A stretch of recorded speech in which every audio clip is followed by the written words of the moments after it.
había ido a la médico de cabecera que nosotros teníamos, que era una numeraria y todo, pero seguía ahí. Entonces, de ahí decidieron llevarme a salud mental, a la clínica universitaria. Entonces fui a salud mental, nos atendía la psiquiatra que nos atendía, era una agregada, y cuando tú salías de la consulta, sabías que ella llamaba al centro para informar de lo que tú le habías dicho y de cómo había ido la consulta y todo. No eras tú la que llegabas al centro y hacías partícipe a la directora de lo que de lo que había pasado en esa consulta, sino que antes de que tú llegaras, ella ya lo sabía todo. Es verdad que la directora te preguntaba cómo le ha ido, qué le han dicho, pero era ya todo pasado por la, por la psiquiatra.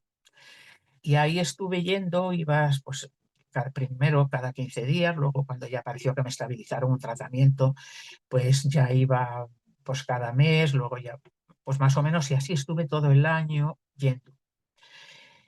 Y en ese momento yo creo que ya empezaba mi crisis gorda y de no entender cosas, porque a mí se me juntaba todo, porque claro, te exigían que siguieras haciendo la vida de familia normal, que tenías que ser responsable en el trabajo, que tenías que sacar tu trabajo adelante con el horario que estaba previsto y que luego tenías que atender, estar en la vida, lo que se llamaba la vida de familia. Y todo eso a mí se me mezclaba como muchísimo, como muchísimas cosas, y con pues a lo mejor tomando al día 10 pastillas. Yo ya no daba más. Y en uno de esos que no daba más, bueno, pues yo hice una locura. Terminé las pastillas todas en un mismo día, así de claro. Con eso me ingresaron, con su lavado de estómago correspondiente, y estuve ingresada en la cuarta planta de la clínica 3 meses. De los 3 meses estabas ahí aislada de todo el mundo, solamente con las personas que estaban allí dentro, que también se tendía. Yo me acuerdo que en aquel momento había un sacerdote, había una numeraria que había sido mi directora, pero se tendía de que nosotras no tuviéramos la unión de que casi ni que nos vieran. Yo simplemente tenía relación con otra numeraria auxiliar que estaba allí, hija de unos supernumerarios, y con otra niña que había estado conmigo allí, trabajando conmigo en la casa. Y nada, así fue mi primer golpe fuerte, diría que yo siempre digo que esos golpes míos no fueron porque yo me quisiera ir de este mundo, era porque yo no sabía cómo salir de todo el enrollo y de todo el lío que había dentro de mí. Bueno, cuando me empecé a poner mala, tenía 29 años, más o menos, 28 29 años que fui tirando y así, y la primera vez que yo me tomé mi tubo de pastillas, como yo digo, mis tubos de pastillas, tenía 35 años. Era una persona que yo realmente pensaba que estaba en la flor de la vida, y era una persona que había sido fuerte y que realmente, como decía aquella directora, yo era de las que podía aguantar una noche sin dormir. Pero en ese momento yo ya no podía aguantar una noche sin dormir, y ahí se iban también un montón de contradicciones, porque las mismas personas que compartían la vida contigo en la casa no entendían esas situaciones, y llevaba a que si tú un día no te habías levantado para misa, ya te lo estaban diciendo, aunque fueras a misa a la calle después. Si el día siguiente no te quedabas a la tertulia de la noche, pues ya te estaban haciendo una corrección fraterna, a pesar de que a mí me habían dicho que me quedara a la tertulia, me lo había dicho el médico, que me quedara a la tertulia cuando me apeteciera, que me levantara para misa cuando me apeteciera, y que cuando no, pues fuera a la calle así. Bueno, entonces yo ahí pues ya seguí mi vida normal, salí del ingreso, volví a mi casa pequeña, ya estuve ya normal. Hay otra cosa que no he contado antes, pero que sí que quería contar. En medio de esto yo ya había hecho un intento de irme. Yo una vez había hecho las maletas y me fui a casa de mi hermana en Valencia. Entonces, a los 2 días de estar en casa de mi hermana en Valencia, resulta que llegó la directora de mi centro allí. Y yo le dije, ¿cómo sabes? Porque no he ido a casa de mis padres por este motivo. Y entonces ella me dijo que es que en ese momento habían llamado a mis padres, nunca habían llamado a mis padres para nada, ni nadie, ni yo lo había ido a ver desde que había vuelto del centro de estudios, pero que ellas habían llamado a mis padres en ese momento para saber dónde era la dirección de mis hermanas. Entonces habían estado averiguando con qué hermana yo estaba. Y bueno, pues ya me explicaron que yo le estaba dando la espalda a Dios, de que yo era una cobarde, que tenía que volver al centro y si me parecía, después de pensármelo, irme, pues que irme como había que irse, porque era una forma no así como cobardes por la puerta de atrás.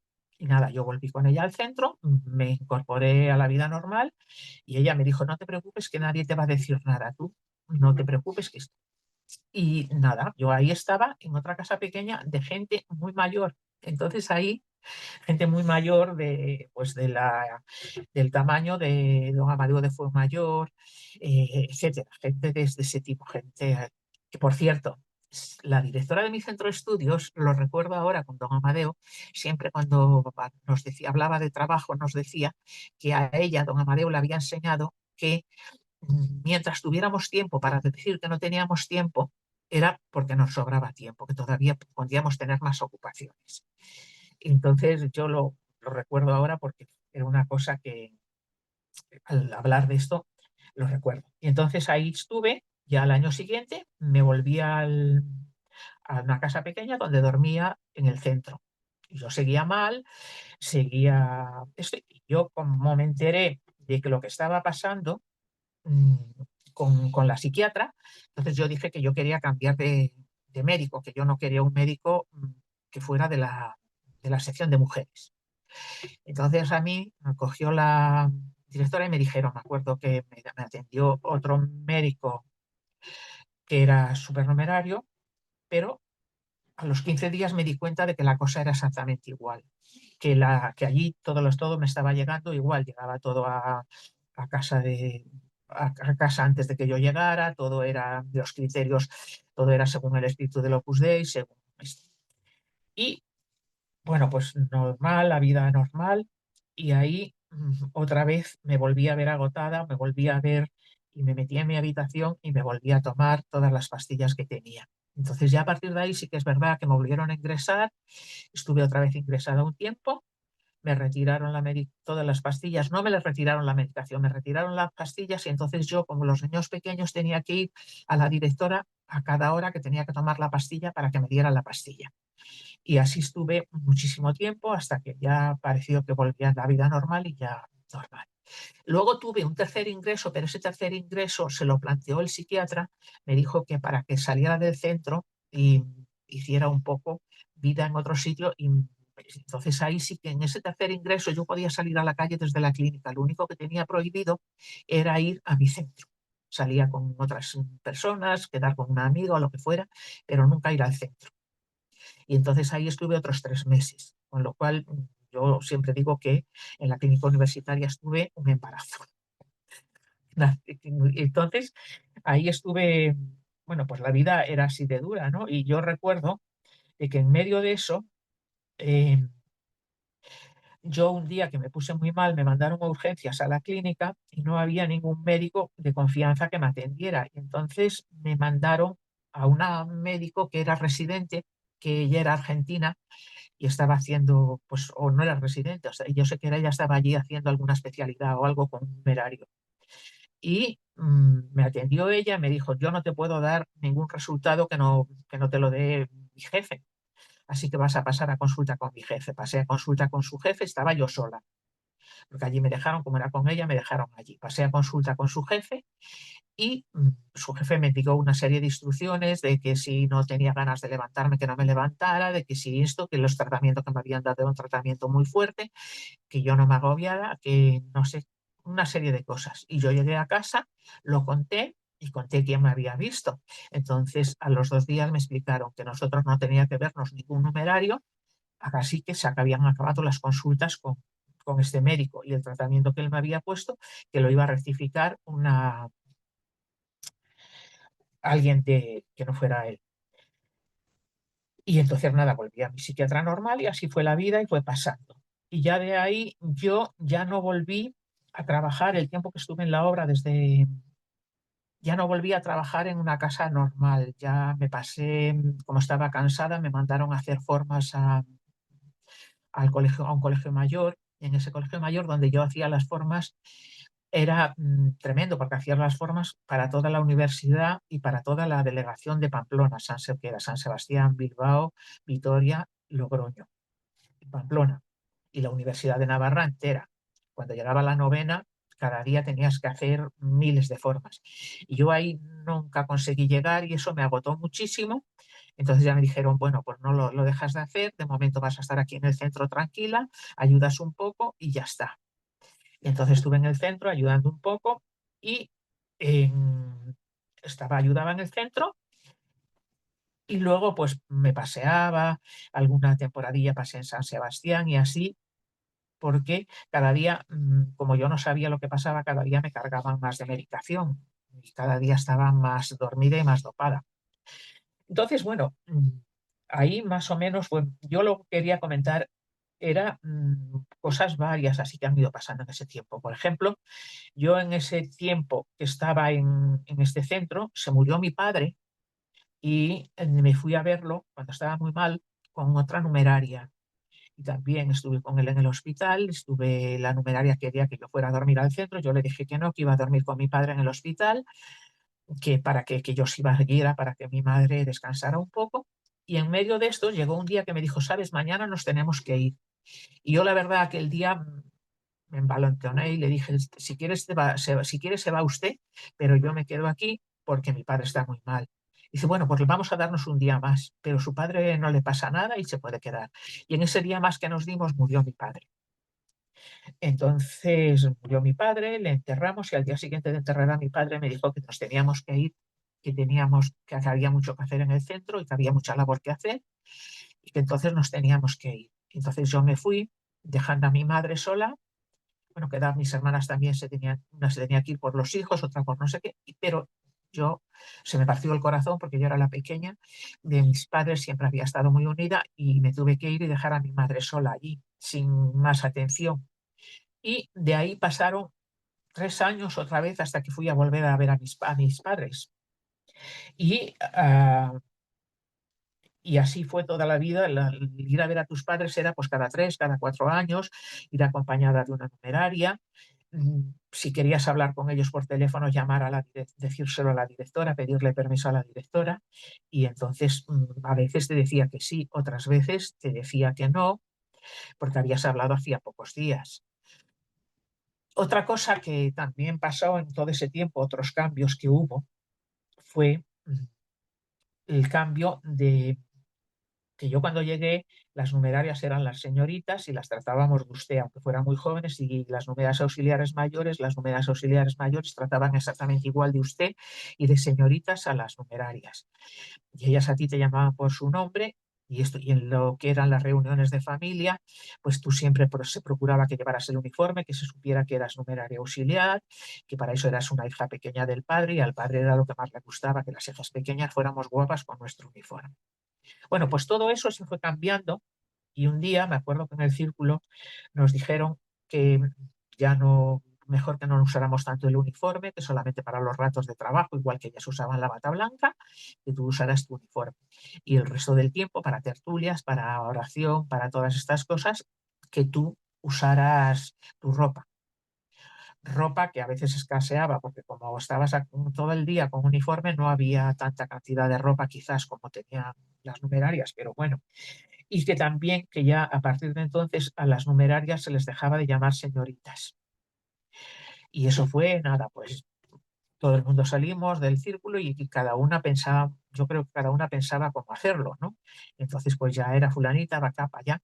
Entonces ahí hubo un problema de algunas numerarias, sobre todo en el centro en el que yo vivía, que no quisieron. Entonces, al poco tiempo, yo no sé si vino de Roma, o si vino de Pamplona o si vino del centro. Ya nos dijeron que, bueno, que poco a poco, que íbamos a llamarles de tú y, y sin el señorita delante de la gente que no era de la obra. Cuando solo fuéramos gente de la obra, se le llamaba señoritas y de usted. Entonces, pero esto.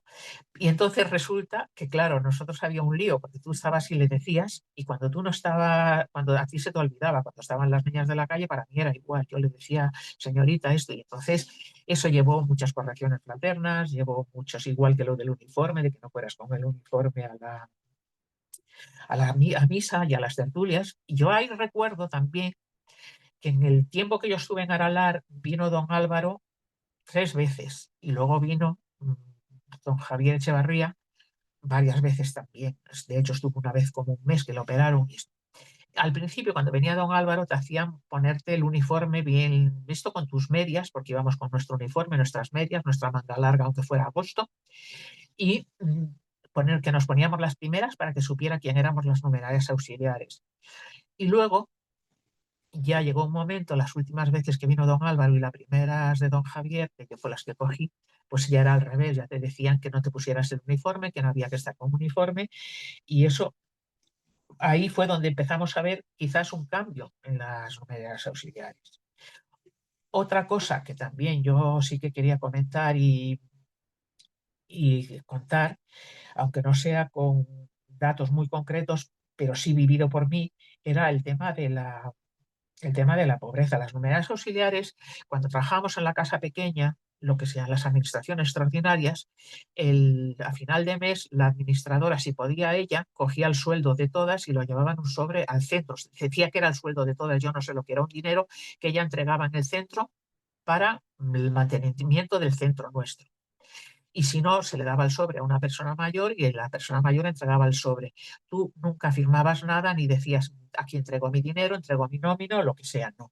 En cambio, sí que cuando tú querías, aunque fueran 20 euros pues para el transporte o para comprarte unas medias o lo que fuera, sí que tenías que justificar para lo que eran y firmabas un papel con eso, aparte con el dinero que te habían dado, aparte de que todo el mundo que sea de la obra, que haya sido de la obra, recordará que existía la famosa cuenta de gastos que cada mes tenías que entregar justificando todos tus gastos y lo que habías ido haciendo. Entonces, eso era una cosa que a mí me llamó la atención desde siempre, quizás en enfermeras auxiliares. Otra cosa que me llamó la atención es que para ir de compras siempre tenías que ir acompañada de una señorita y la señorita era la que llevaba el dinero y era la que decidía lo que tú te comprabas. Pues esto no está bien, eso es muy caro, esto no sé. Y entonces al final volvías a casa con la ropa que había decidido la numeraria. Y como es otra cosa, yo he ido a la peluquería en los años que fui del Opus Dei 4 veces. Fui 26 años, pues de los 26 años he ido 4 veces. El resto del tiempo el pelo te lo cortaba otra persona de la obra, que sabía cortar un poco el pelo, que y entonces así era como lo que hacías, ¿no? La vida en los centros, ¿no? En cualquier centro. Tú llegabas y es que tengo el pelo muy largo. A lo mejor la directora decía, es que ya va con unas greñas, ese pelo está muy abierto, dita a la fulanita que le corte el pelo. Y tú te cortabas el pelo y ya estaba. Te cortaban el pelo y ya estaba, te arreglaba el pelo, como lo que fuera necesario. Y luego también, otra cosa que, otra cosa que a mí me llamó la atención es, siempre digo que yo lo he visto en algunas, no a todas, pues pero sobre todo cuando era alguna numerario así, que se moría alguien de su familia, allí iba pues alguien de la delegación a darle el pésame, o le escribían o la llamaban que fueran a la delegación. Yo, estando en la obra, se me murió mi padre y mi madre, y nunca he tenido el cariño de alguien que me dijera, ven, pues mira, lo siento muchísimo, ¿cómo está tu madre? O ¿cómo está? Nadie me preguntó nunca cómo estaba nadie de mi familia en ese sentido.